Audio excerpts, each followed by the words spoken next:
ପକ୍ଷୀପୁର ନାମରେ ଜଙ୍ଗଲଟିଏ ଥାଏ। ସେଇ ଜଙ୍ଗଲରେ ବିଲୁଆଟିଏ ରହୁଥାଏ। ଜଙ୍ଗଲରେ ପ୍ରବଳ ଖରା ହେଉଥିବାରୁ ବିଲୁଆଟିକୁ ବହୁତ ଭୋକ ଶୋଷ ଲାଗୁଥାଏ। ବିଲୁଆଟି ଜଙ୍ଗଲ ସାରା ଦୌଡ଼ି ଦୌଡ଼ି ଥକିଗଲାଣି।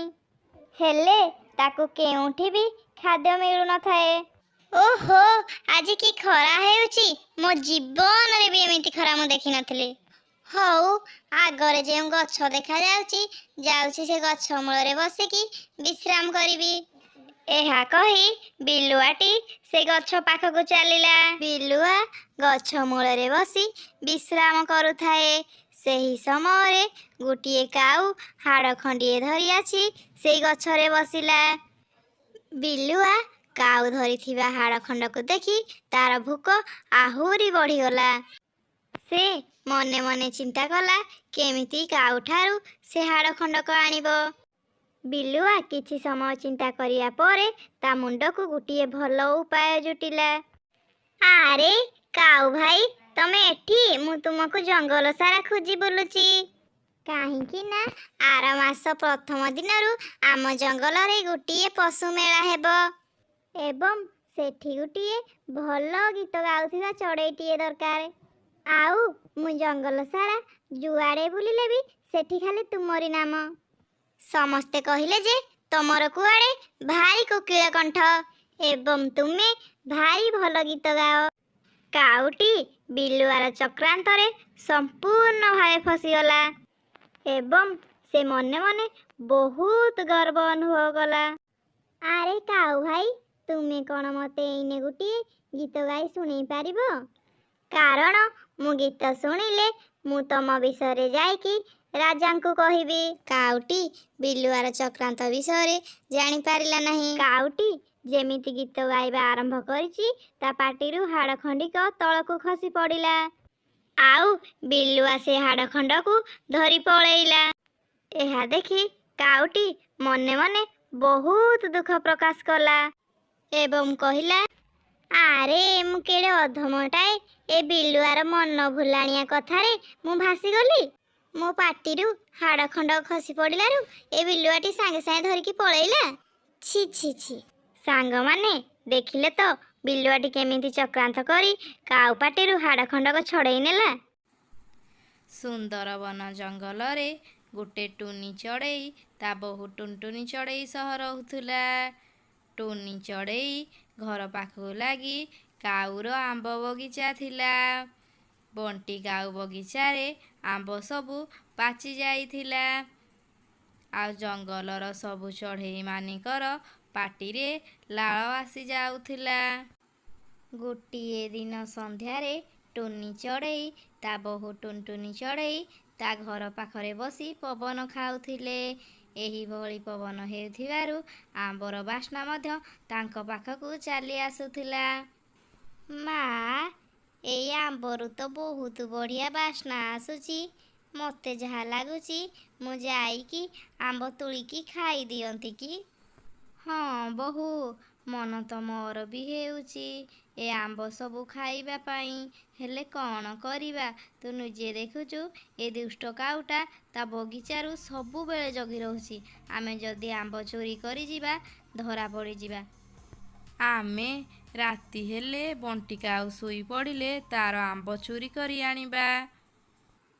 ମା, ମୋର ମନ ହେଉଛି ଏବେ ଖାଇବାକୁ। ତମେ ଗୋଟେ କାମ କରୁନ, ବଣ୍ଟି କାଉକୁ ମିଛ କହି ଆମ ଘରକୁ ଡାକି ଆଣ। ମୁଁ ଯାଇକି ଆମ୍ବ ସବୁ ଧରିକି ଘରକୁ ଫେରି ଆସିବି। ଟୁନି ଚଢ଼େଇଟି ଟୁନଟୁନି କଥା ମାନିଗଲା। ଟୁନଟୁନି ଚଢ଼େଇ ଆମ୍ବ ଚୋରି କରି ଗଲାବେଳେ ତା ଶାଶୁ ଦୁଷ୍ଟ କାଉକୁ ଡାକିଲା। କାଉ ଭାଇ, ଏଠାକୁ ଆସ। ମୋ ବସାରେ ଗୋଟିଏ ସାପ ପଶି ଯାଇଛି। ବଣ୍ଟି କାଉ ତା କଥା ଶୁଣି ଆମ୍ବ ବଗିଚାକୁ ଛାଡ଼ି ତା ବସାକୁ ଚାଲି ଆସିଲା। କ'ଣ ହେଲା ଟୁନି ଭଉଣୀ? କୋଉଠି ସାପ? ମୁଁ ଏବେ ତାକୁ ବାହାର କରେଇଦେବି। କାଉ ଭାଇ, ପଲଙ୍କ ତଳେ ସାପ ପଶି ଯାଇଛି।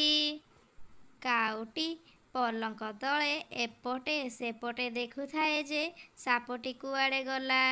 ସେପଟେ ଟୁନି ଚଢ଼େଇ କାଉର ବଗିଚାକୁ ଯାଇ ସବୁ ଆମ୍ବ ଆଣିକି ତା ଝୁଡ଼ିରେ ରଖୁଥିଲା। ବହୁତ ଖୋଜିବା ପରେ ସାପଟି ନ ମିଳିବାରୁ କାଉଟି ଟୁନି ଚଢ଼େଇକୁ କହିଲା, ଟୁନି ଭଉଣୀ, ମୋତେ ଯାହା ଲାଗୁଛି ସାପଟି ବୋଧେ ପଳେଇଲା। ଯଦି ଆଉ ଥରେ ସାପଟି ବାହାରିବ ମୋତେ କହିବ, ମୁଁ ଆସିକି ତାକୁ ବାହାର କରେଇଦେବି। ମୁଁ ଯାଉଛି ମୋ ବଗିଚାକୁ ଦେଖିବା ପାଇଁ, ନହେଲେ ଜଙ୍ଗଲର ଚଢ଼େଇମାନେ ମୋ ଆମ୍ବ ବଗିଚାକୁ ଆସି ଆମ୍ବ ସବୁ ଖାଇଦେବେ। ଏଇ କଥା କହିକି କାଉଟି ତା ବଗିଚାକୁ ଚାଲିଗଲା। ଆଉ କାଉ ଯିବା ପରେ ଟୁନଟୁନି ଚଢ଼େଇଟି ତା ବଗିଚାରୁ ଆମ୍ବ ଚୋରି କରି ଘରକୁ ଫେରି ଆସିଲା। ଏଇ ନିଅ ମା, ମୁଁ ତମ ପାଇଁ ମିଠା ଖଟା ଆମ୍ବ ନେଇକି ଆସିଛି। ଏହିଭଳି ସବୁଦିନ ଟୁନଟୁନି ଚଢ଼େଇଟି ବଣ୍ଟି କାଉ ବଗିଚାରୁ ଆମ୍ବ ଚୋରି କରି ଆଣୁଥିଲା। ଆଉ ଶାଶୁ ବୋହୂ ଦୁହେଁ ମିଶି ଖୁସିରେ ଖାଉଥିଲେ। ଆଉ ଦିନେ କାଉଟିକୁ ସନ୍ଦେହ ଲାଗିଲା। ମୋତେ ଯାହା ଲାଗୁଛି କେହି ଜଣେ ମୋ ବଗିଚାକୁ ଆସି ସବୁଦିନ ଆମ୍ବ ଚୋରି କରି ନେଉଛି। ଆଉ ମୁଁ ମୋ ଆମ୍ବ ସବୁ ଦିନକୁ ଦିନ କମିବାକୁ ଲାଗୁଛି। ମୋତେ କିଛି ଗୋଟେ କରିବାକୁ ହେବ। ଆଜି ଯେତେ ଅସୁବିଧା ହେଉ ପଛକେ ମୁଁ ମୋ ଆମ୍ବ ବଗିଚାକୁ ଛାଡ଼ି କୁଆଡ଼େ ଯିବି ନାହିଁ। ସେହିଦିନ ସନ୍ଧ୍ୟା ହୋଇଗଲା ପଛକେ ଟୁନି ଚଢ଼େଇଟି ମିଛ କଥା କହି ଯେତେ ବଣ୍ଟି କାଉକୁ ଡାକିଲା, କାଉଟି ତା ଆମ୍ବ ବଗିଚା ଛାଡ଼ି ଯିବାକୁ ମନା କଲା। ସେମାନେ ଦୁଇ ଶାଶୁ ବୋହୂ କଥା ହୋଇଥାନ୍ତି। ଟୁନଟୁନି ବୋହୂ, ଆମେ ଏଥର କ'ଣ କରିବା? ଏ କାଉ ତ ମୁଁ ଡାକିଲେ ମଧ୍ୟ ଆସୁନାହିଁ। କିଛି ନାହିଁ ମା, ତମେ ଚିନ୍ତା କରନି। ଆମେ ଦିନରେ ନଗଲେ କ'ଣ ହେଲା, ରାତିରେ ଚୋରି କରି ଆଣିବା। ଏହି କଥା ଭାବି ଶାଶୁ ବୋହୂ ଯାକ ରାତିରେ ଆମ୍ବ ଚୋରି କରିବା କଥା ଭାବୁଥାନ୍ତି। ଆଉ ସେପଟେ ବଣ୍ଟି କାଉଟି ତା ବଗିଚାରେ ଜାଲ ଆଣି ବିଛେଇ ଦେଇଥିଲା। ଆଉ ରାତିରେ ଶାଶୁ ବୋହୂ ଯାକ ଆମ୍ବ ଚୋରି କରିବାକୁ ଗଲେ। ଆଉ ଶାଶୁ ବୋହୂ ଦୁଇ ଜଣ ଯାକ ଆମ୍ବ ତୋଳିବାକୁ ଲାଗନ୍ତି। ଆଉ ସେହି ସମୟରେ କାଉ ଦେଇଥିବା ଜାଲଟି ଆସି ତାଙ୍କ ଉପରେ ଖସି ପଡ଼ିଲା। ମା, ଇଏ କ'ଣ ହେଲା? ଆମେ ତ ଜାଲରେ ଖସି ପଡ଼ିଲେ। ସକାଳ ପାହିଲା ବେଳକୁ ସବୁ ପକ୍ଷୀ ଜାଣିଦେବେ ଆମେ କାଉର ଆମ୍ବ ଚୋରି କରୁଥିଲେ। ଏହାପରେ ବଣ୍ଟି କାଉଟି ସେଇଠାକୁ ଆସିଲା। ସେ ମଧ୍ୟ ଜୋରରେ ଚିଲେଇବାକୁ ଲାଗିଲା, ଧୀରେ ଧୀରେ ଚିଲ କାଉ ଭାଇ, ଜଙ୍ଗଲରେ ସବୁ ପକ୍ଷୀମାନେ ମଧ୍ୟ ଶୁଣିଦେବେ। ଆଉ ଏହାପରେ ମଧ୍ୟ ଆମର ବଦନାମ ହେବ। ଆଉ ତମ ଦୁଇ ଜଣ ଯୋଗୁଁ ମୋର ବହୁତ ନୁକସାନ ହେଇଛି। କାଉ ଭାଇ, ଆମେ ତମର ସବୁ ଆମ୍ବ ପଇସା ଦେଇଦେବୁ। ଆମକୁ ଛାଡ଼ିଦିଅ କାଉ ଭାଇ। ଆଉ ଏଇ କଥା ଶୁଣି କାଉଟି ତାଙ୍କ ଦୁଇ ଜଣଙ୍କୁ ଛାଡ଼ିଦେଲା।